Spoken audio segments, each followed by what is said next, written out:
నిన్నటి కుటుంబ కలయిక ముగిసింది. బంధువులంతా ఎవరిళ్లకు వాళ్ళు వెళ్ళిపోయారు. ఆ ఇల్లంతా ఇప్పుడు పైకి ప్రశాంతంగా కనిపిస్తున్నా లోపల మాత్రం ఎవరికి వారు తమ ఆలోచనల సుడిగుండాల్లో చిక్కుకొనున్నారు. ఉదయం 10 గంటలు. మేఘన్ ఆఫీస్కు వెళ్ళడానికి రెడీ అవుతోంది.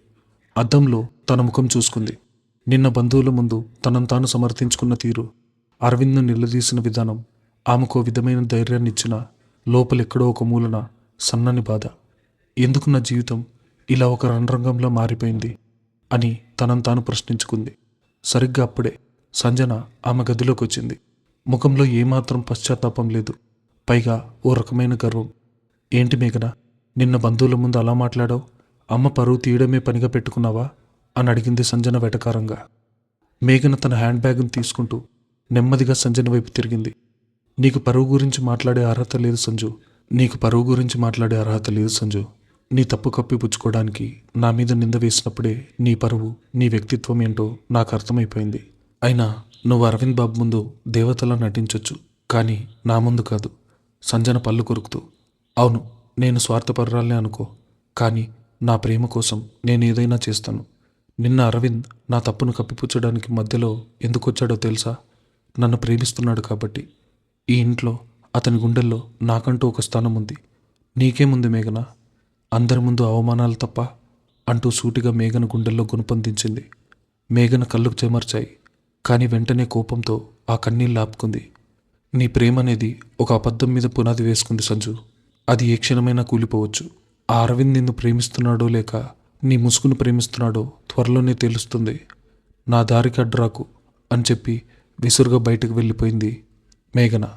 సంజన ఏమీ అనలేక కోపంగా అక్కడే నిలబడిపోయింది. మధ్యాహ్న సమయం. సుబ్బారావు, పద్మ బయటకు వెళ్లారు. అరవింద్ ఆఫీస్ పని మీద ల్యాప్టాప్ ముందు కూర్చున్నాడు. ఇంట్లో కమల ఒంటరిగా ఉంది. కమల నెమ్మదిగా నడుచుకుంటూ ఇంటి వెనుక వైపున్న ఓ పాత స్టోర్ రూమ్ దగ్గరికి వెళ్ళింది. అది ఎప్పుడూ తాళం వేసుంటుంది. తన చీర కొంగుకున్న తాళం గుత్తిలోంచి ఓ పాత తాళం చెవి తీసి ఆ తలుపు తెరిచింది. లోపలంతా దుమ్ము పట్టి పాత సామాన్లతో నిండుంది. ఆ గదిలోకి వెళ్ళగానే కమల ప్రవర్తన పూర్తిగా మారిపోయింది. ఎప్పుడూ కఠినంగా గంభీరంగా ఉండే ఆ ముఖం ఇప్పుడు చిన్నపిల్లకు మళ్ళీ దీనంగా మారిపోయింది. ఓ పాత ఇనుప ట్రంకు పెట్టె దగ్గరకు వెళ్ళి వణుకుతున్న చేతులతో దాన్ని తెరిచింది. అందులో పాత బట్టలు, కొన్ని కాగితాలు, ఒక చిన్న చెక్క పెట్టె ఉన్నాయి. ఆ చెక్క పెట్టె తీసి అందులోంచి ఒక పాత సగం కాలిపోయిన ఫోటోను బయటకు తీసింది కమల. ఆ ఫోటో చూడగానే కమల కళ్ళల్లో నీళ్లు దారాలుగా కారాయి.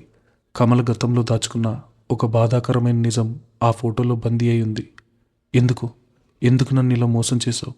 ఫోటో చూస్తూ వెక్కి వెక్కి ఏడవడం మొదలుపెట్టింది కమల. నువ్వు చేసిన ద్రోహానికి నేను ప్రతిక్షణం నరకాన్ని అనుభవిస్తున్నాను. నీ రక్తాన్ని నా కళ్ళ ముందు పెట్టుకుని రోజూ దాన్ని చూస్తూ నేను పడుతున్న ఈ శిక్షకు అంతం లేదా? కమల మాటల్లో అంతులేని ఆవేదన. ఎవరికీ తెలియని ఆ బాధ ఆమెను నిలువున దయించేస్తోంది. ఆమె మేఘన పట్ల ఎందుకు అంత కఠినంగా ఉంటుందో అనే ప్రశ్నకు ఆ ఫోటో, ఆ కన్నీళ్లు సమాధానం చెప్తున్నాయి. కమల ఆ ఫోటోను గుండెలకు హత్తుకుని చాలాసేపు ఏడ్చింది. ఆ తర్వాత కళ్ళు తుడుచుకుని ఆ ఫోటోను మళ్ళీ పెట్టెలో పెట్టి తాళం వేసి బయటకు వచ్చేసింది. ఆమె కళ్ళు ఎర్రగా ఉన్నాయి. ఎవరూ చూడకుండా ముఖం కడుక్కుని తన పనుల్లో పడిపోయింది. కానీ కమల స్టోర్ రూమ్లోంచి బయటకు వస్తున్న దృశ్యాన్ని ఆఫీస్ పనిలో కాస్త రిలీఫ్ కోసం డాబా మీదకొచ్చిన అరవింద్ పైనుండి చూశాడు. ఎప్పుడూ లాక్ చేసుండే ఆ గదిలో అత్తయ్య ఏం చేస్తుంది? పైగా ఆ ముఖంలో అంత బాధ ఎందుకుంది? అరవింద్ మనసులో అనుమాన బీజం పడింది. సాయంత్రం 5 గంటలు. మేఘన ఆఫీస్ నుండి కాస్త త్వరగా ఇంటికొచ్చింది. ఆమె తల విపరీతంగా నొప్పిగా ఉంది. తన గదిలోకి వెళ్తుండగా కమల ఎవరితోనో ఫోన్లో కోపంగా మాట్లాడుతున్న మాటలు వినిపించాయి. చూడన్నయ్య, ఇన్నాళ్ళు నేను భరించాను, కానీ ఇక నా వల్ల కాదు. సంజనకు త్వరగా అరవింద్తో పెళ్లి చేసి పంపించేయాలి. ఆ తర్వాత మేఘన ఈ ఇంట్లో ఉండడానికి వీల్లేదు. దాన్ని ఏదైనా హాస్టల్లో వదిలేస్తాను. దాని ముఖం చూసిన ప్రతిసారి నాకు ఆ పాత గాయాలు గుర్తొస్తున్నాయి. కమల గొంతు వణుకుతోంది. సుబ్బారావుతో ఫోన్లో మాట్లాడుతోంది. ఈ మాటలు విన్న మేఘన అక్కడే ఆగిపోయింది. పాత గాయాల? నేను ఆమె కడుపున పుట్టిన కూతుర్ని కదా. నా ముఖం చూస్తే ఆమెకు పాత గాయం ఎందుకు గుర్తొస్తున్నాయి? మేఘన మనసులో సందేహం బలపడింది. 12 ఏళ్ల క్రితం అరవింద్కి యాక్సిడెంట్ అయిన రోజు తాను చేసిన ఒక చిన్న తప్పు వల్లే అమ్మ తనను రాక్షసులా చూస్తుందని మేఘన ఇన్నాళ్ళు అనుకుంది. కానీ ఇప్పుడు అమ్మ మాటలు వింటుంటే సమస్య ఆ యాక్సిడెంట్ కాదు, తన ఉనికిని అర్థమవుతుంది. కమల ఫోన్ పెట్టేసి బాత్రూంలోకి వెళ్ళగానే మేఘన మెల్లగా కిందకొచ్చింది. ఎందుకో ఆమెకు వెనుకున్న స్టోర్ రూమ్ వైపు వెళ్ళాలనిపించింది. నిన్న రాత్రి అరవింద్ గదిలోకి దొరికిన ఉత్తరం, ఇప్పుడు అమ్మ మాటలు, ఈ రెండింటికి ఏదో బలమైన లింక్ ఉంది. స్టోర్ రూమ్ తలుపుకు తాళం వేసింది. కానీ తాళం చెవి కమల బట్టల బుట్టలో మర్చిపోయిన చీర కొంగుకే ఉంది. మేఘన తాళం తీసుకుని నెమ్మదిగా స్టోర్ రూమ్ తలుపు తెరిచింది. లోపలంతా చీకటి. ఫోన్ టార్చ్ లైట్ ఆన్ చేసింది. ఒక మూలున్న ఇనుప ట్రంక్ పెట్టె కనిపించింది. దాన్ని తెరిచి చూసింది. పాత బట్టల కిందున్న చిన్న చెక్క పెట్టెను బయటకు తీసింది. ఆమె గుండె వేగంగా కొట్టుకుంటుంది. ఆ పెట్టె తెరిచి చూడగానే అందులో సగం కాలిన ఒక పాత బ్లాక్ అండ్ వైట్ ఫోటో, దాని పక్కనే చిరిగిపోయిన ఒక డైరీ పేజీ ఉన్నాయి. మేఘన వణుకుతున్న చేతులతో ఆ ఫోటోను తీసింది. అందులో యువతిగా ఉన్న కమల, పక్కన ఒక వ్యక్తి. అతని ముఖం కాలిపోయి ఉంది. కానీ అతని ఎత్తు, ఆకారం చూస్తుంటే అది మేఘన తండ్రి కాదని అర్థమవుతుంది. మరతనెవరు?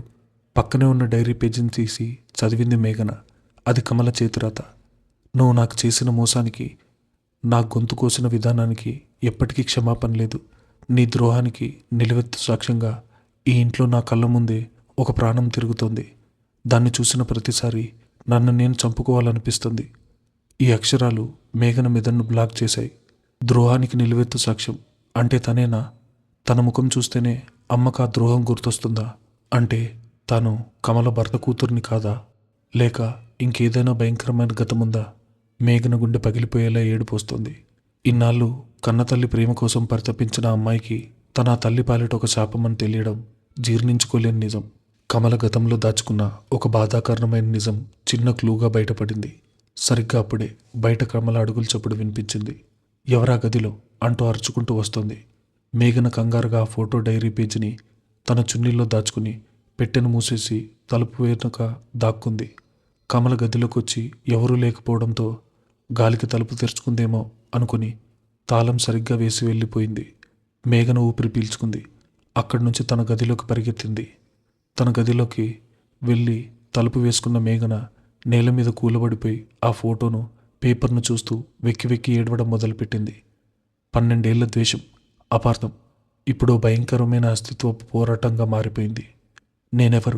నేనెవరికి పుట్టాను? అమ్మేందుకు నాన్నకు కాకుండా ఇంకెవరికో ఈ డైరీ రాసింది. ప్రశ్నలు ఆమెను పిచ్చెక్కిస్తున్నాయి. సాయంత్రం 6 గంటలు. మేఘన తన రూమ్ నుండి బయటకొచ్చింది. ఆమె కళ్ళు వాచిపోయి ఉన్నాయి. ఎవరికి కనిపించకుండా బాల్కనీకి వెళ్ళి చీకట్లో నిలబడి ఏడుస్తోంది. అదే బాల్కనీకి అరవింద్ ఫోన్ మాట్లాడుతూ వచ్చాడు. చీకట్లో నిలబడి కుమిలి కుమిలి ఏడుస్తున్న మేఘను చూసి అతని ఫోన్ సంభాషణ ఆగిపోయింది. మేఘన, నెమ్మదిగా పిలిచాడు అరవింద్. మేఘన ఉలిక్కిపడి కళ్ళు తుడుచుకుంది. నీకిక్కడ ఏం పని? వెళ్ళు అని కోపంగా అనపోయింది. కానీ ఆమె గొంతు పగిలిపోయి వణుకుతుంది. అరవింద్ ఆమె కళ్ళల్లో అంతులేని బాధను చూశాడు. ఎప్పుడూ నిప్పులు చెరిగే ఆ కళ్ళల్లో ఇప్పుడు ఒక అనాథ లాంటి దీనత్వం ఉంది. అతను నెమ్మదిగా ఆమె దగ్గరికి వెళ్ళాడు. ఏమైంది మేఘన? ఎందుకలా ఏడుస్తున్నావు? మళ్ళీ అత్తయ్య ఏమైనా అందా అని అడిగాడు ఆప్యాయంగా. మేఘన విసురుగా వెనక్కి తిరిగింది. నీకెందుకు నా గురించి? నువ్వు నీ దారిని నువ్వు ఉండు. నా బతుకు, నా కర్మ నేనే అనుభవిస్తాను. నేను నీకు శత్రువుని కాదు మేఘన. నీ బాధ ఏంటో నాతో పంచుకో. ఇన్నాళ్ళు మన మధ్య ఉన్న అపార్థాలు పక్కన పెట్టి ఒక ఫ్రెండ్ లాగా నన్ను నమ్ము అంటూ మేఘన భుజాన్ని పట్టుకున్నాడు అరవింద్. అరవింద్ స్పర్శ తగలగానే అప్పటి వరకు ఒంటరిగా పోరాడుతున్న మేఘన మనసు ఒక్కసారి కట్టలు తెంచుకుంది. ఆమెకు తెలియకుండానే అరవింద్ ఛాతి మీద తలవాల్చి బోర్న ఏడ్చేసింది. అరవింద్కి ఇది ఊహించని పరిణామం. 12 ఏళ్లుగా తనను ద్వేషిస్తున్న మరదలు ఇప్పుడు తన ఎదురుగా నిలబడి ఓ చిన్న పసిపిల్లల్లా ఏడుస్తోంది. అతను ఆమెను సున్నితంగా సముదాయించాడు. కొన్ని క్షణాల తర్వాత మేఘన తానేం చేస్తుందో అర్థమై వెంటనే వెనక్కి తగ్గింది. సారీ, నేనేదో టెన్షన్లో అలా అంటూ తడపడింది. పర్వాలేదు మేఘన, నీకు చెప్పాలనిపించినప్పుడు చెప్పు. కానీ ఒకటి గుర్తుపెట్టుకో, నీ వెనుక నేనున్నాను అని నమ్మకంగా చెప్పాడు అరవింద్. అరవింద్ మంచితనం మొదటిసారి మేఘన గుండెలను తాకింది. కానీ వెంటనే సంజన మాటలు గుర్తుకొచ్చాయి. అరవింద్ వాళ్ళక్క కాబోయే భర్త. ఆమె వెంటనే తన ముఖాన్ని కఠినంగా మార్చుకుంది. నా వెనుక ఎవరో అవసరం లేదు అరవింద్. నా యుద్ధం నేను ఒంటరిగా చేస్తాను అని చెప్పి తన గదిలోకి వెళ్ళిపోయింది. అరవింద్ బాల్కనీలో ఒంటరిగా మిగిలిపోయాడు. ఒకవైపు సంజన స్వార్థం అతన్ని దూరం చేస్తుంటే, మరోవైపు మేఘన్లో గాయపడిన మనసు అతన్ని ఆకర్షిస్తోంది. ఇద్దరు మరతల మధ్య అతను నలిగిపోతున్నాడు. రాత్రి 8 గంటలు. సుబ్బారావు, కమల హాల్లో కూర్చొని మాట్లాడుకుంటున్నారు. చూడు కమల, ఈరోజు మధ్యాహ్నం ఫోన్లో నువ్వు మాట్లాడిన మాటలు నాకేమాత్రం నచ్చలేదు అన్నాడు సుబ్బారావు సీరియస్గా. సంజనకు పెళ్లి చేస్తే చెయ్యి, కానీ మేఘన్ని ఇంట్లోంచి పంపించేస్తాననడం ఏంటి?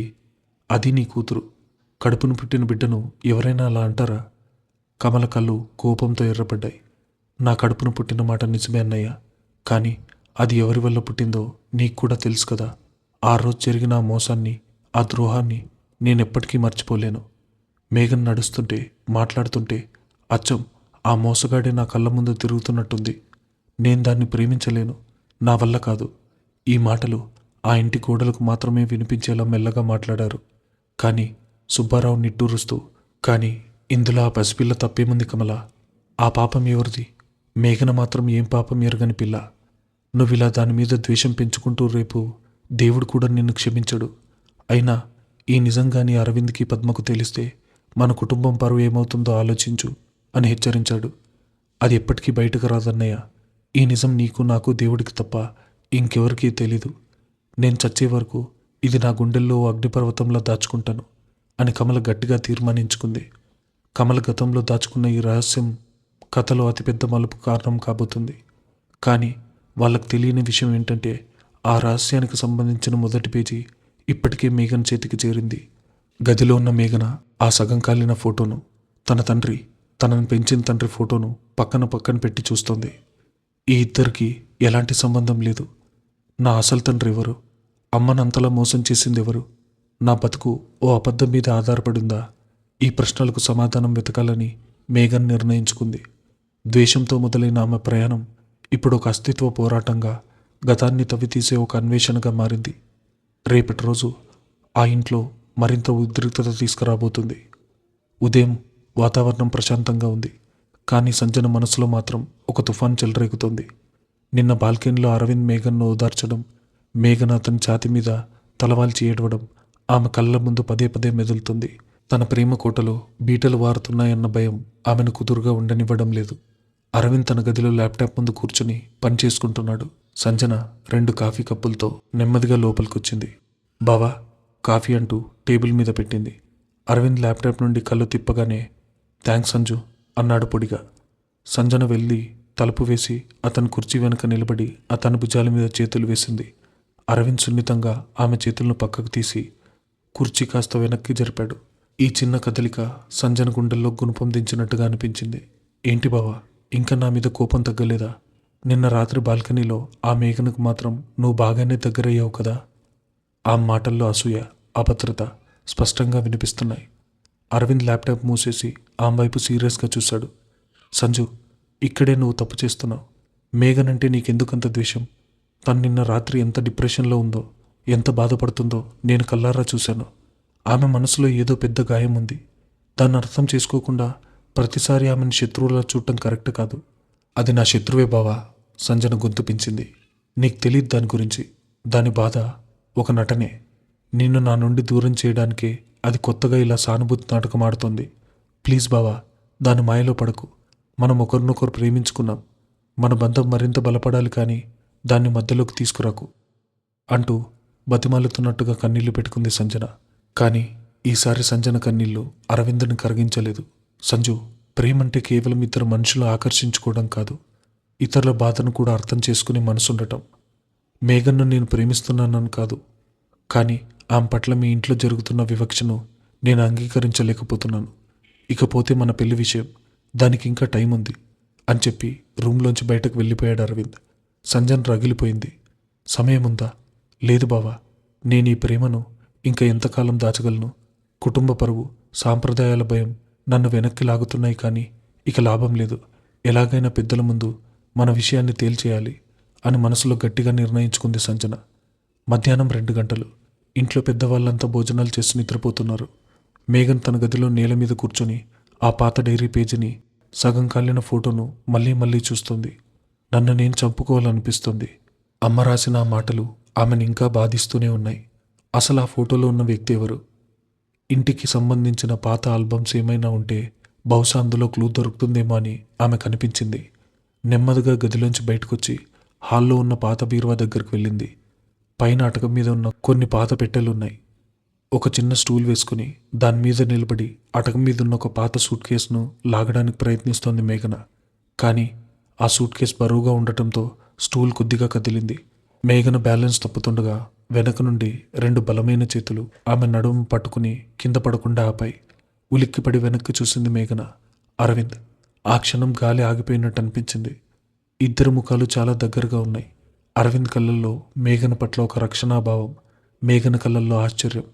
12 ఏళ్లుగా ద్వేషంతో మాత్రమే చూసిన ఆ కళ్ళు ఇప్పుడు మొదటిసారి ఒకరినొకరు చదువుకుంటున్నాయి. జాగ్రత్త మేఘన, పడిపోతావు అన్నాడు అరవింద్ తన చేతులను నెమ్మదిగా వెనక్కి తీసుకుంటూ. మేఘన వెంటనే తేరుకుని తన చీర కుచ్చుల్లో సర్దిద్దుకుంటూ కొంచెం దూరం జరిగింది. నీ నీ హెల్ప్ నాకు అవసరం లేదు, నా పని నేను చేసుకోగలను అని గర్వంగా చెప్పబోయింది. కానీ ఆమె గొంతులో మునుపటి కఠినత్వం లేదు. అరవింద్ చిన్నగా నవ్వి అటక మీదున్న సూట్ కేసును తేలిగ్గా కిందకు దించి ఆమె ముందు పెట్టాడు. తెలుసు, నీ పని నువ్వు చేసుకోగలవని నాకు తెలుసు.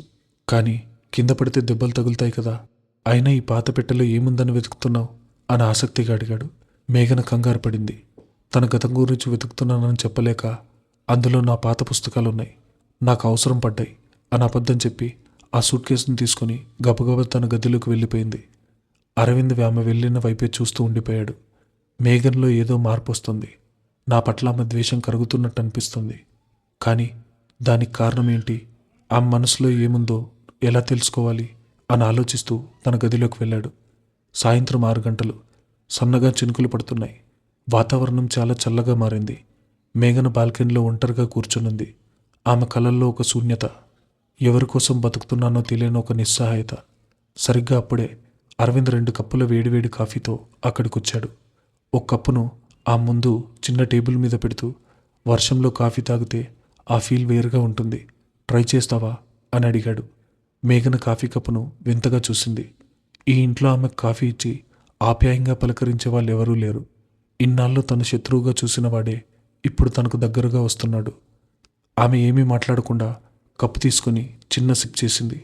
అరవింద్ ఆమె కొద్దిగా దూరంగా నిలబడి వర్షాన్ని ఆస్వాదిస్తున్నాడు. ఇద్దరి మధ్య చాలాసేపు మౌనం రాజ్యమేలింది.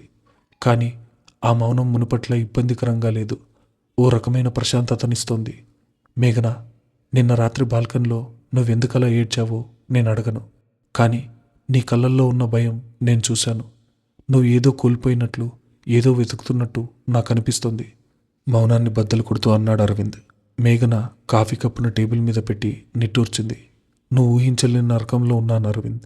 నేనెవరో, నా ఉనికేంటో నాకే తెలియని ఓ భయంకరమైన నిజం నన్ను వెంటాడుతుంది. ఈ ఇంట్లో నేను ఒక అనవసరమైన వస్తువును. ఆమె గొంతు బరువెక్కింది. ఎవరు చెప్పారు నువ్వు అనవసరమైన దానివని? నీకంటూ ఒక విలువుంది మేఘన. నీకు జరిగిన అన్యాయాన్ని నేను పూర్తిగా మార్చలేకపోవచ్చు. కానీ ఆ అన్యాయంపై పోరాడే నీ ప్రయాణంలో నేను నీకు తోడుగా ఉంటాను. నన్ను నమ్ము అని అరవింద్ చాలా నిజాయితీగా చెప్పాడు. ఆ మాటలకు మేఘన కళ్ళల్లో నీళ్లు తిరిగాయి. 12 ఏళ్లుగా తనను తాను ఒంటరిగా భావించిన ఆమెకు మొదటిసారి ఒక ఆసరా దొరికినట్టు అనిపించింది. ఆ మనసులో అదృశ్య గోడలు ఒక్కొక్కటిగా కూలిపోతున్నాయి. అరవింద్ పట్ల ఉన్న ద్వేషం స్థానంలో ఓ రకమైన కృతజ్ఞత, నమ్మకం చిగురిస్తున్నాయి. థ్యాంక్స్ అరవింద్ అని చాలా చిన్న స్వరంతో చెప్పింది మేఘన. అరవింద్ సంతోషంగా నవ్వాడు. వారిద్దరి మధ్య మొదటిసారి ఓ స్వచ్ఛమైన స్నేహం మొదలైంది. కానీ వాళ్ళిద్దరికీ తెలియని విషయం ఏంటంటే, వాళ్ళు మాట్లాడుకుంటున్న దృశ్యాన్ని కింద హాల్ కిటికీలోంచి సంజన రగిలిపోతూ చూస్తుంది. రాత్రి 8 గంటలు. సుబ్బారావు, కమల, పద్మ హాల్లో కూర్చొని సీరియస్గా మాట్లాడుకుంటున్నారు. చూడన్నయ్య, ఇక మనం ఆలస్యం చేయడం కరెక్ట్ కాదు. సంజనకు ఎన్నో సంబంధాలు వస్తున్నాయి. కానీ నేను అరవింద్ కోసమే వాటన్నిటిని వెనక్కి పంపుతున్నాను. పిల్లల వయసు గడిచిపోతుంది. సంజన అరవింద్ల పెళ్లి గురించి మనం ఒక నిర్ణయానికి రావాలి. కమల సూటిగా పాయింట్కి వచ్చింది. పద్మ సంతోషంగా తలుపుతూ, నేను కూడా అదే అనుకుంటున్నాను వదినా. సంజన లాంటి పద్ధతి గల పిల్ల మా ఇంటి కోడలిగా వస్తే అంతకంటే కావాల్సిందేముంది అంది. కానీ సుబ్బారావు కాస్త ఆలోచనలో పడ్డాడు. మీరు అనుకోవడం కాదు పద్మ, అరవింద్ ఏమనుకుంటున్నాడో మనం తెలుసుకోవాలి. వాడు అమెరికాలో పెరిగాడు. వాడికంటూ కొన్ని ఇష్టాలుంటాయి. మనం బలవంతంగా వాడి నెత్తిన పెళ్లి రుద్దలేం కదా. ఒకసారి వాడినే అడుగుతాం. అయినా ఈ పెళ్లికి మేఘన్ ఎలా రియాక్ట్ అవుతుందో అన్న భయం కూడా నాకుంది అని తన అనుమానాన్ని వ్యక్తం చేశాడు. కమల ముఖం చిట్లించింది. దాని భయం ఎందుకన్నయ్య? అది ఎప్పుడూ ఏడుస్తూనే ఉంటుంది. దాని పంతం కోసం సంజన భవిష్యత్తును నేను పణంగా పెట్టలేను. కుటుంబం పరువు, సాంప్రదాయాల భయం వారిని వెనక్కి లాగుతున్నాయని సంజన అనుకున్న పెద్దల నిర్ణయం మాత్రం ఆమెకు అనుకూలంగానే ఉంది. సరిగ్గా అప్పుడే సంజన అక్కడికి కాఫీ తీసుకుని వచ్చింది. ఆ ముఖంలో లోపల చిన్న సంతోషం దాగి ఉంది. తన కల నెరవేరబోతుందని ఆమెకు అర్థమైంది. అరవింద్ ఎక్కడున్నాడు సంజు అడిగాడు సుబ్బారావు. బావా తన గదిలో ఉన్నాడు మావయ్య, పిలవమంటారా అని అమాయకంగా అడిగింది. అవునమ్మా, వాడితో ముఖ్యమైన విషయం మాట్లాడాలి, పిలుచుకురా అంది పద్మ. సంజన ఆనందంగా మెట్లెక్కి వెళ్ళింది. అరవింద్ కిందకు రాగానే అందరూ సోఫాలో కూర్చొని ఉండడం చూసి కొద్దిగా ఆశ్చర్యపోయాడు. వాతావరణం చాలా సీరియస్గా ఉంది. రాబాబు కూర్చో, కమల ఆప్యాయంగా పిలిచింది. అరవింద్ ఒక కుర్చీ లాక్కొని కూర్చున్నాడు. సంజన ఒక మూలను నిలబడి ఆతృతగా అతని వైపే చూస్తోంది. సుబ్బారావు గొంతు సవరించుకుని మాట్లాడడం మొదలుపెట్టాడు.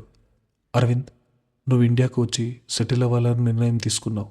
చాలా సంతోషం. నీ కెరీర్ బాగుంది.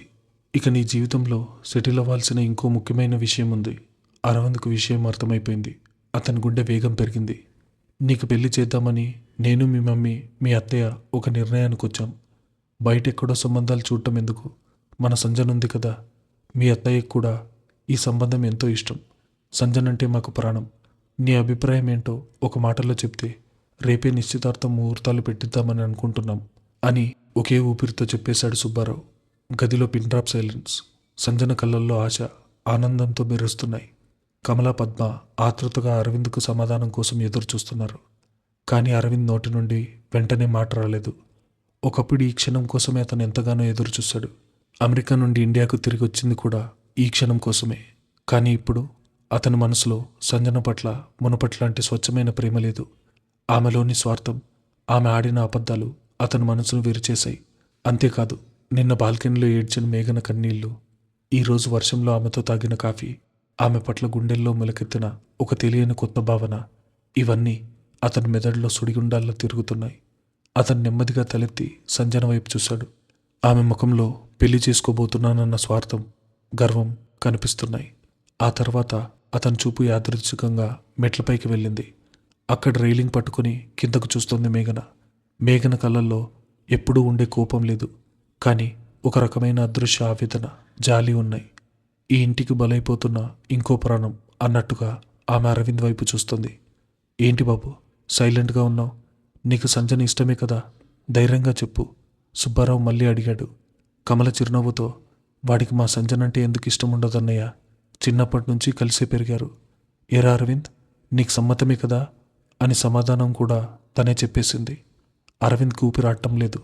ఒకవైపు కుటుంబం, పరువు, సాంప్రదాయం, ఇంకోవైపు తన స్వార్థం కోసం ఎవరినైనా బలి చేసే సంజన, మరోవైపు తన సాయం కోసం ఎదురు చూస్తున్న, తన మనసుకు దగ్గరవుతున్న మేఘన. హాలంతా నిశ్శబ్దంగా ఉంది. కమల, సుబ్బారావు, పద్మ అందరి చూపులు అరవింద్ మీదే ఉన్నాయి. మెట్ల మీద నుండి మేఘన కూడా ఏమాత్రం కదలకుండా చూస్తుంది. సంజన పెదవుల మీద మాత్రం విజయం సాధించబోతున్నానన్న చిరునవ్వు.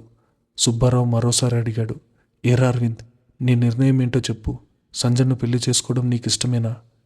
అరవింద్ తలెత్తాడు. అతని కళ్ళల్లో ఇన్నాళ్ళు ఉన్న గందరగోళం ఇప్పుడు లేదు. ఒక స్పష్టమైన నిర్ణయం కనిపిస్తోంది.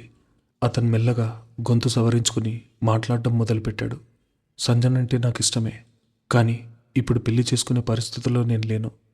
ఆ ఒక్క మాటలో హాల్లో బాంబు పేలినట్టు అయింది. సంజన ముఖంలో చిరునవ్వు ఒక్కసారి మాయమై పాలిపోయింది. కమల షాక్తో కుర్చీలోంచి లేచి నిలబడింది.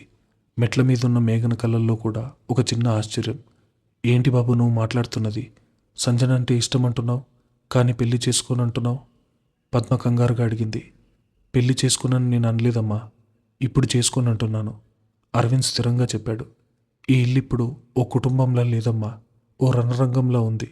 ఈ ఇంట్లో ఒక మనిషి నిరంతరం కన్నీళ్లు పెట్టుకుంటూ నరకం అనుభవిస్తుంటే నేను సంజన మెడలో తాలి కట్టి ఎలా సంతోషంగా ఉండగలను అంటూ సూటిగా మెట్ల మీదున్న మేఘన వైపు చూశాడు అరవింద్. కమల కోపంతో రగిలిపోయింది. అంటే ఆ మేఘన పంతం కోసం, దాని ఏడుపు కోసం నువ్వు నీ పెళ్ళిని ఆపుకుంటావా? దానికి పిచ్చి ఎప్పుడూ అలానే ఉంటుంది. దాన్ని పట్టించుకుంటే మన బతుకులు నాశనం అయిపోతాయి. అత్తయ్య, అరవింద్ గొంతు కొద్దిగా పెంచాడు. మేఘన పిచ్చిది కాదు. ఆమె గుండెల్లో 12 ఏళ్లుగా ఒక గాయం ఉంది. ఆ గాయానికి కారణం నేను కూడా. నేను ఇంట్లో అడుగు పెట్టినప్పటి నుంచి నాపై ఆమె ద్వేషం మరింత పెరిగింది. ఈ ద్వేషం, ఈ అపార్థాలు అలాగే ఉంచి నేను సంజన్ను పెళ్లి చేసుకుంటే అది మేఘన్ను శాశ్వతంగా మనకు దూరం చేసినట్టు అవుతుంది. నాకు అది ఇష్టం లేదు. మేఘన మనసులోని ద్వేషం పోయే వరకు ఈ కుటుంబం మళ్ళీ ఒకటయ్యే వరకు నేను ఏ పెళ్లిపీటలు ఎక్కను. ఇది నా ఫైనల్ డెసిషన్. సంజన కళ్ళల్లో నీళ్లు తిరిగాయి. తన ప్రేమను మేఘన కోసం అరవింద్ పక్కన పెట్టడం ఆమె భరించరాని అవమానంగా, ద్రోహంగా అనిపించింది. సుబ్బారావు అరవింద్ మాటల్లోని నిజాయితీని అర్థం చేసుకున్నాడు. అరవింద్ చెప్పింది 100% కరెక్టే కమల. కుటుంబం ముక్కలై ఉంటే ఆ పెళ్లికి దేవుడు ఆశీస్సులు కూడా ఉంటావు. కానీ ఈ అపార్థాలు ఎలా తొలగిపోతాయి? మేఘన వాడి ముఖం చూడటానికే ఇష్టపడటం లేదు కదా అని నిట్టూర్చాడు. సుబ్బారావు 2 నిమిషాలు ఆలోచించి ఓ నిర్ణయానికి వచ్చాడు. అయితే నాకు ఒక ఆలోచన ఉంది. ఎలాగూ మనం ఈ అపార్థాలు తొలగించాలనుకుంటున్నాం. అదే సమయంలో మన పాత ఊర్లో ఓ ముఖ్యమైన పని ఆగిపోయింది. కమల కంగారుగా ఏ పని అన్నయ్య అని అడిగింది. నీ భర్త చనిపోయే ముందు మన సొంత ఊళ్ళో ఉన్న ఆ 10 ఎకరాల పొలం, పాత ఇల్లు మేఘన పేరు మీద రాశాడు, గుర్తుందా? ఇప్పుడు ఆ ఆస్తి నమ్మేస్తే కానీ మనకు పెద్ద మొత్తం చేతికి రాదు. రేపు సంజన పెళ్లికి నీ భవిష్యత్తుకు ఆ డబ్బు చాలా అవసరం. కానీ ఆ ఆస్తి అమ్మాలంటే మేఘన స్వయంగా ఊరు వెళ్ళాలి. వారం రోజులు అక్కడే ఉండి లీగల్ పనులు పూర్తి చేయాలి అన్నాడు సుబ్బారావు. అది ఎలా వెళ్తుందన్నయ్య ఒంటరిగా? అదే నా ప్లాన్ కమల. ఆ ఊళ్ళో అన్నీ చూసుకోవడానికి తోడుగా ఓ మగదిక్కు కావాలి. అరవింద్ ఎలాగో ఇప్పుడు ఫ్రీగానే ఉన్నాడు. అరవింద్ మేఘన ఇద్దరిని ఆ ఊరికి పంపిద్దాం. మేఘన్ను అరవింద్కు దగ్గర చేయాలని కుటుంబం నిర్ణయం తీసుకుంది. వారం రోజుల పాటు వాళ్ళు కలిసే ప్రయాణం చేయాలి. అక్కడే ఉండాలి. ఆ ఏకాంతంలో ఆ పాత జ్ఞాపకాల మధ్యనైనా వాళ్ళిద్దరి మధ్య ఉన్న కోపం పోయి ఒకరినొకరు అర్థం చేసుకుంటారేమో అని తన ప్రణాళికను బయటపెట్టాడు సుబ్బారావు.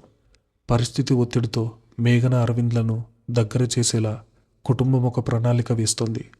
కమల ఈ ఆలోచనకు మొదట ఇష్టపడలేదు. మేఘనతో అరవింద్ వెళ్ళడం ఆమెకు నచ్చలేదు. కానీ సంజన పెళ్లి జరగాలంటే ముందు మేఘన ఆస్తి అమ్మి సంతకం పెట్టాలి. పైగా అరవింద్ పెళ్లికి ఒప్పుకోవాలంటే మేఘనతో అపార్థాలు తొలగిపోవాలి. చేసేది లేక కమల సమ్మతించింది. కింద జరుగుతున్న ఈ చర్చ అంతా విన్న మేఘన మనసులో దీనిపై తీవ్ర వ్యతిరేకత రేగుతోంది. నేను వాడితో వారం రోజులు ఒంటరిగా ఊరు వెళ్ళాలా? అసంభవం అని పళ్ళు కొరుకుతూ తన గదిలోకి వెళ్ళిపోయింది. కొద్దిసేపటికి కమల సూటిగా మేఘన గదిలోకి వచ్చింది. మేఘన బ్యాగ్ సర్దుకుంటూ, నేను ఆ అరవింద్ గాడితో ఊరు వెళ్ళే ప్రసక్తే లేదు. కావాలంటే పేపర్స్ ఇక్కడ ఇవ్వండి, సంతకం పెడతాను. అంతేకాని నా నీడ కూడా వాడి మీద పడనివ్వను అని కరాఖండిగా చెప్పేసింది. కమల కోపంతో మేఘన చేయి గట్టిగా పట్టుకుంది. నువ్వు వెళ్ళకపోతే ఎలా కుదురుతుంది? ఆ ఊళ్ళో ఊరి పెద్దల ముందు, లాయర్ల ముందు నువ్వు స్వయంగా ఉండాలి. నువ్వు రానంటే సంజన పెళ్లి ఎలా జరుగుతుంది? అది నా సమస్య కాదమ్మా. నీ ముద్దుల కూతురు పెళ్లికి ఆరాటం వస్తే నీకంత కోపం వస్తుంది. మరి నా మనశ్శాంతిని ఎందుకు పాడు చేస్తున్నావు? వాడి ముఖం చూస్తేనే నాకు అసహ్యం. వారం రోజులు వాడితో నేను ఎలా ఉండగలను? మేఘన గట్టిగా అరిచింది. కమల వెంటనే తన నాటకం మొదలుపెట్టింది. మేఘన ముందు చేతులు జోడించి ఏడుస్తున్నట్టు నటిస్తూ, నాకు తెలుసు మేఘన, నేను నీకు అమ్మలాగా ఎప్పుడూ ప్రేమను పంచలేదు. కానీ ఇప్పుడు నీ అక్క భవిష్యత్తు నీ చేతిలో ఉంది. నువ్వు ఊరు రాకపోతే అరవింద్ సంజన్ను పెళ్లి చేసుకోడు. పరువు పోయి నేను ఈ ఇంట్లో ఉరి వేసుకొని చచ్చిపోతాను. నీకు నేను చావడమే ఇష్టమైతే వెళ్ళకు అంటూ ఎమోషనల్ బ్లాక్మెయిల్ చేసింది. మేఘన స్థానంలా నిలబడిపోయింది. తల్లి ప్రవర్తన ఆమెకు జుబుక్సను గురి చేసింది. తన అక్క పెళ్లి కోసం, పరువు కోసం కన్నతల్లి తన ప్రాణాలను పణంగా పెడుతోంది. మేఘన కళ్ళల్లో నీళ్లు తిరిగాయి. కానీ అవి బాధతో వచ్చినవి కావు, నిస్సహాయతతో వచ్చినవి. ఆమెకు ఆ క్షణం అరవింద్ మీద కోపం 100 రెట్లు పెరిగింది. నన్ను తన దారిలోకి తెచ్చుకోవడానికి వీళ్ళందరితో కలిసి వాడు ఆడుతున్న నాటకం ఇది అని మేఘన మనసు ఫిక్స్ అయిపోయింది. సరే వస్తాను, పళ్ళు కొరుకుతోంది మేఘన. కానీ ఇది నా అక్క కోసమో నీ కోసమో కాదు. నువ్వు చస్తే ఈ ఇంట్లో నాకు ప్రశాంతత ఉండదు కాబట్టి వస్తాను. ఏర్పాట్లు చేసుకోమని చెప్పు ఆ అరవింద్ గాడికి అని చెప్పి బాత్రూంలోకి వెళ్ళి తలుపు వేసుకుంది. కమల తన ప్లాన్ వర్కౌట్ అయిందని సంతోషంగా కిందకు వెళ్ళింది. రాత్రి 10 గంటలు. అరవింద్ తన గదిలో బట్టలు సర్దుకుంటున్నాడు. రేపు ఉదయమే మేఘంతో కలిసి ఊరు బయలుదేరాలి. తలుపులు గట్టిగా తోసుకొని లోపలికొచ్చింది సంజన. ఆ ముఖం కన్నీళ్లతో తడిసిపోయింది. కళ్ళల్లో అంతులేని కోపం. ఏంటి బావా ఇదంతా? ఎందుకు ఆడుకుంటున్నావు నా జీవితంతో అంటూ అరవింద్ కాలర్ పట్టుకుంది సంజన. సంజు, శాంతించు, నేను ఆడుకోవడం లేదు. ఇది మన భవిష్యత్తు కోసమే అని సర్ది చెప్పడానికి ప్రయత్నించాడు అరవింద్. భవిష్యత్తు కోసమా? నీకు నా మీద ప్రేమ లేదని, ఆ మేఘన మీద మోజుపడ్డానని ఒక్క మాట చెప్పు, నేను చచ్చిపోతాను. అంతేకాని నాకెందుకు బావ ఈ నరకం? సంజు వెక్కి వెక్కి ఏడుస్తోంది. నిన్ను దక్కించుకోవడానికి నేనేమైనా చేస్తాను. కానీ నువ్వేమో పెళ్లి వాయిదా వేసి దాన్ని తీసుకుని వారం రోజులు ఊరు వెళ్తున్నావు. నేను పిచ్చిదాన్ని అనుకుంటున్నావా? అరవింద్ ఆమె చేతులను నెమ్మదిగా వదిలించుకున్నాడు. అతని గొంతులో కఠినత్వం వచ్చింది. సంజు, నేను మేఘన్ను ప్రేమించడం లేదు, కానీ ఆమెను అర్థం చేసుకోవాలనుకుంటున్నాను. ఈ ఇంటి పరువు కాపాడడం కోసం అత్తయ్య ఆడుతున్న నాటకంలో మేఘన బలిపశు అవుతుంది. నీ స్వార్థం కోసం నువ్వు కూడా మేఘన్ని ఇరికించావు. నాకు జాలుంది మేఘన మీద. ఈ ప్రయాణం కేవలం ఆ ఆస్తి అమ్మడానికి మాత్రమే కాదు, మేఘన మనసులోని భారాన్ని దించడానికి. నువ్వు నిజంగా నన్ను ప్రేమిస్తే నన్ను నమ్ము. కానీ సంజన మనసులో ఈ మాటలు వేరేలా వినిపించాయి. అరవింద్ తన చేయి జారిపోతున్నాడన్న భయం ఆమెను పిచ్చెక్కేలా చేస్తుంది. ఆ మేఘన గాని ఊర్లో భావన తన మాయలో పడేసుకుంటే నా పరిస్థితి ఏంటి? లేదు, ఈ వారం రోజులు వాళ్ళిద్దరూ దగ్గరవడానికి వీల్లేదు అని మనసులో ఓ భయంకరమైన ఆలోచన చేసింది సంజన. సరే బావా, నీ ఇష్టం. నీకు మేఘన మనశ్శాంతి ఎక్కువైతే అలాగే చెయ్యి. కానీ గుర్తుపెట్టుకో, నేను నా ప్రేమను అంత సులువుగా వదులుకోను అని వార్నింగ్ లాగా చెప్పి వెళ్ళిపోయింది. అరవింద్ తల పట్టుకున్నాడు. ఒకవైపు దేశంతో రగిలిపోతున్న చెల్లి, మరోవైపు స్వార్థంతో కళ్ళు మూసుకుపోయిన అక్క. ఈ ఇద్దరి మధ్య ప్రయాణం తనకు ఎన్ని అగ్ని పరీక్షలు పెడుతుందో అని భయపడ్డాడు. తెల్లవారింది. ఆకాశం మేఘావృతమై సన్నగా చినుకులు పడుతున్నాయి. ఇంటి ముందు అరవింద్ కార్ రెడీగా ఉంది. అరవింద్ డ్రైవింగ్ సీట్లో కూర్చున్నాడు. కుటుంబ సభ్యులందరూ బయట నిలబడున్నారు. మేఘన తన ట్రాలీ బ్యాగ్ తీసుకుని కిందకొచ్చింది. ఎవరి వంక చూడకుండా, ఎవరిని పలకరించకుండా నేరుగా వెళ్ళి కార్ వెనక సీట్లో కూర్చోబోయింది. మేఘన, కారులో ఇద్దరే ఉన్నప్పుడు వెనక సీట్లో కూర్చోవడం మర్యాద కాదు, ముందు కూర్చో, కమల గద్దించింది. మేఘన విసురుగా ముందు డోర్ తీసి కార్ సీట్లో కూర్చుని గట్టిగా డోర్ వేసింది. ఆమె పక్కన డ్రైవింగ్ సీట్లో ఉన్న అరవింద్ వైపు కనీసం కన్నెత్తి కూడా చూడలేదు. సుబ్బారావు గారు కార్ దగ్గరకు వచ్చి, జాగ్రత్త అరవింద్, పని పూర్తవగానే కాల్ చేయి, మేఘన్ను జాగ్రత్తగా చూసుకో అని చెప్పాడు. అరవింద్ తలూపి కార్ స్టార్ట్ చేశాడు. కార్ ముందుకు కదులుతుంటే బాల్కనీలో నుండి చూస్తున్న సంజన కళ్ళు కోపంతో నిప్పులు చెరుగుతున్నాయి. తన భావను తన కళ్ళెదుటే మేఘన తీసుకెళ్లిపోతుందన్న ఫీలింగ్ ఆమెను దయించేస్తుంది. కార్ హైవే ఎక్కింది. వాన నెమ్మదిగా పెరుగుతోంది. కారులో భయంకరమైన నిశ్శబ్దం. రేడియో ఆన్ చేద్దామనుకున్న అరవింద్ మేఘన ముఖం చూసి ఆగిపోయాడు. ఆమె కిటికీలోంచి బయటకు చూస్తోంది. ఆమె కళ్ళు ఏడుపుతూ ఉబ్బిపోయి ఉన్నాయి. ఒక గంట ప్రయాణం తర్వాత మౌనాన్ని బద్దలు కొట్టాడు అరవింద్. మేఘన, ఈ ప్రయాణం నీకు ఇష్టం లేదని నాకు తెలుసు. నాతో వారం రోజులు ఉండటం నీకు నరకమని కూడా తెలుసు. కానీ దయచేసి నన్ను ఒక శత్రువులా కాకుండా మీ కుటుంబంలో ఒకడిగా చూడు. నా వల్ల నీకు ఎలాంటి ఇబ్బంది రానివ్వను. మేఘన్ నెమ్మదిగా అతని వైపు తిరిగింది. ఆమె చూపుల్లో చల్లని కసి ఉంది. నువ్వు నా కుటుంబంలో ఒకడివి కావు అరవింద్. మా కుటుంబానికి పట్టిన గ్రహణానివి. అయినా నేను ఈ ప్రయాణానికి ఎందుకు ఒప్పుకున్నానో తెలుసా? అరవింద్ ఆశ్చర్యంగా, అత్తయ్య బలవంతం చేయడం వల్ల కదా అన్నాడు. మేఘన వ్యంగ్యంగా నవ్వింది. మా అమ్మ బ్లాక్మెయిల్కి భయపడేంత పెరిగిదాన్ని కాదు నేను. నేను ఈ ఊరికి వస్తున్నది ఆస్తి పేపర్ల మీద సంతకాలు పెట్టడానికి కాదు, నా అస్తిత్వాన్ని వెతుక్కోవడానికి. అరవింద్కి అర్థం కాలేదు. నీ అస్తిత్వమా అంటే?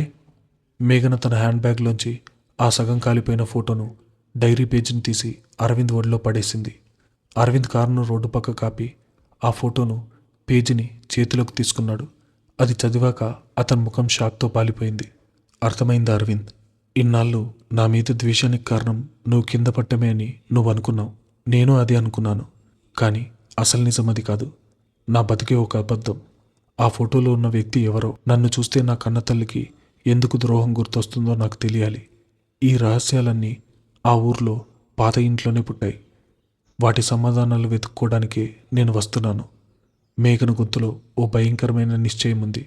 అరవింద్కి ఇప్పుడంతా అర్థమవుతుంది. మేఘన ఒక అగ్నిపర్వతం పక్కన నిలబడింది. ఆ ఊర్లో ఆమెకు దొరకబోయే నిజాలు ఏ క్షణమైనా ఈ కుటుంబాలను సమూలంగా నాశనం చేయొచ్చు. మేఘన, ఈ నిజాలు మనల్ని ఎక్కడికి తీసుకెళ్తాయో అని నాకు భయంగా ఉంది అన్నాడు అరవింద్ వణుకుతున్న గొంతుతో. భయపడాల్సిందే నువ్వు కాదు అరవింద్, ఇన్ని రోజులు నా జీవితంతో ఆడుకున్న వాళ్ళు. ఇక కార్తీ, అంది మేఘన కఠినంగా. కారు మళ్ళీ వర్షంలో ముందుకు కదిలింది. ఈ ప్రయాణం వారిద్దరినీ దగ్గర చేస్తుందో లేక శాశ్వతంగా దూరం చేస్తుందో ఆ ఊరి పాత ఇంట్లో దాగున్న గతం నిర్ణయించబోతుంది. ఆ గతమేంటో తెలుసుకోవాలంటే నెక్స్ట్ పార్ట్ కోసం వెయిట్ చేయండి. అంతవరకు ఈ ఛానల్ని సబ్స్క్రైబ్ చేసుకోండి.